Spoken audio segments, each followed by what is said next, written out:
আমার দয়ার মাওলা রে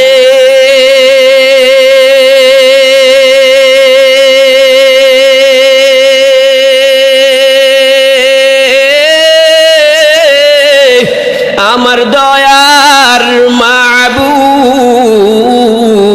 রে তোমাকে বুঝি আমি পাইলাম না, তোমাকে পাইবার আসে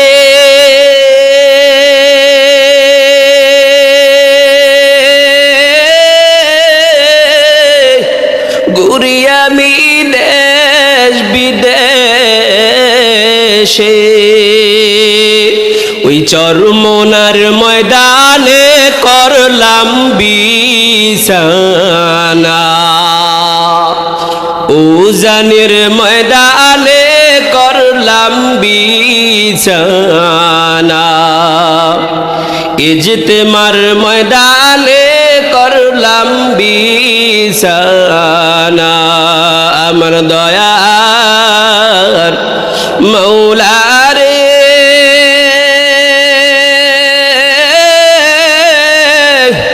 আমার দয়ার মাশূক রে তোমাকে বুঝি আমি পাইলাম না, তোমাকে পাইবার আসে হাত দিলাম পীরের হাতে,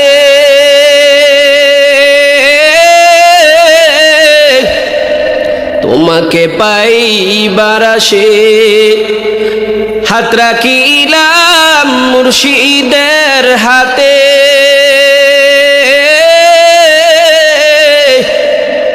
ক্ষমা পাইব কি না জানতে মনের তামান্না,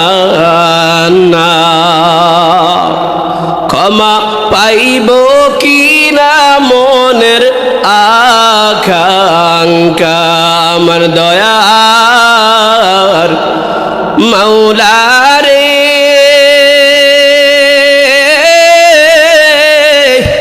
আমার দয়ার মাবুদ রে তোমাকে বুঝি আমি পাইলাম না। লা ইলাহা জোরে লা ইলাহা আর জোরে লা ইলাহা লা ইলাহা ইল্লাল্লাহ লা ইলাহা লা ইলাহা। যারা চাইছে চরমোনায় চইলা গেছে, ওই চরমোনার মাহফিলের মধ্যে কত দাড়ি ছাড়া যুবক চরমোনার পীর সাহেবের নসিহত শুনিয়া, মানুষ চরমোনার পীর সাহেবের ওয়াজ শুনিয়া চরমোনাতে 3 দিনের জন্য গিয়ে নিজের জীবন পরিবর্তন হয়ে গেছে। বিশ্ব ইজতেমায় গিয়ে মুরব্বীদের বয়ানে, ওলামায়ে কেরামের বয়ানে নিজের জীবন পরিবর্তন হয়ে গেছে।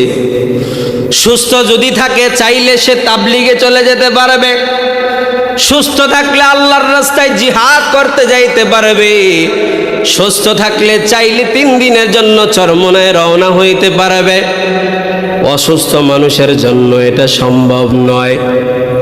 এজন্য আল্লাহর রাসূল সাল্লাল্লাহু আলাইহি ওয়াসাল্লাম বলেছেন, অসুস্থতা আসার আগে আগে তোমরা সুস্থতাকে মূল্যায়ন করো। বলেন সুবহানাল্লাহ।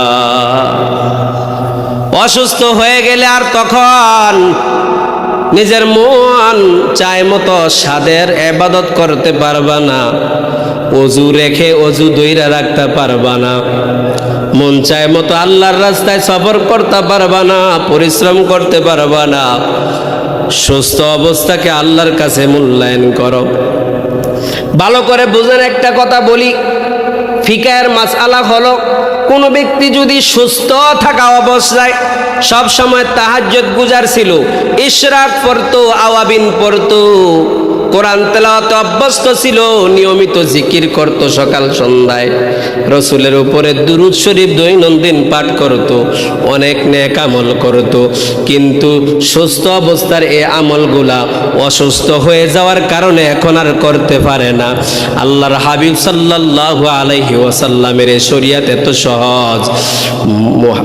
মুফতিয়ানে কেরাম বলেন, যে ব্যক্তি সুস্থ অবস্থায় যেই বন্দেগিগুলা পড়তো, তাহাজ্জুদ পড়তো, ইশরাক আওয়াবিন পড়তো, অসুস্থ হওয়ার কারণে যদি না পড়তে পারে, আল্লাহ তাআলা তাকে এগুলা পড়ার আমল তার নেকের তার আমলের মধ্যে লিখে দিবে। বলেন সুবহানাল্লাহ।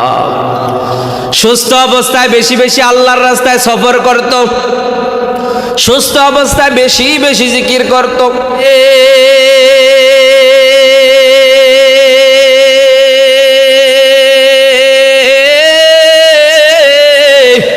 আমার দয়ার মাবুদ রে,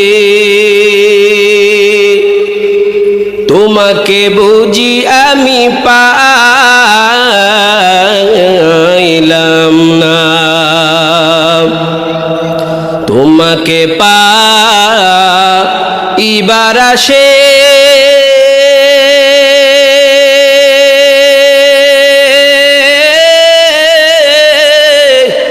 ঘুরি আমি দেশ বিদেশে, ওই চরমনার ময়দানে করলাম বিছানা, উজানের ময়দানে করলাম বিছানা, ইজতেমার ময়দানে করলাম বিছানা। আমার দয়ার মৌলা